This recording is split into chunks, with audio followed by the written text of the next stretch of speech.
નમસ્કાર મિત્રો, મારી ચેનલમાં તમારું સ્વાગત છે। બોલિવૂડ અભિનેત્રી ઐશ્વર્યા રાય દર વર્ષે મુંબઈ જીઆઈબી ત્યારે ગણપતિ પંડાલ મુલાકાત લે છે, ત્યારે આ વખતે પણ ત્યાં પહોંચી હતી અને તેમની પુત્રી આરાધ્યા બચ્ચન પણ સાથે ગઈ હતી અને માતા પુત્રી બંને બાપાના દર્શન કર્યા અને આશીર્વાદ લીધા।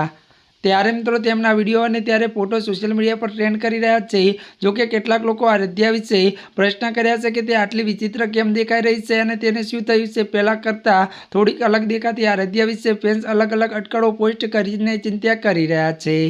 ત્યારે મિત્રો આ વિડીયો ત્યારે ઐશ્વર્યા રાય બચ્ચન અને આરાધ્યા ભગવાન ગણેશના આશીર્વાદ લેવા માટે ભક્તોની ભીડમાં પસાર થાય છે। બંને સુંદર સ્મિત સાથે બધાનું સ્વાગત કરે છે, ત્યારે તેઓ પંડાલમાં પ્રવેશતા પહેલા સેલ્ફી માટે રોકાયા છે।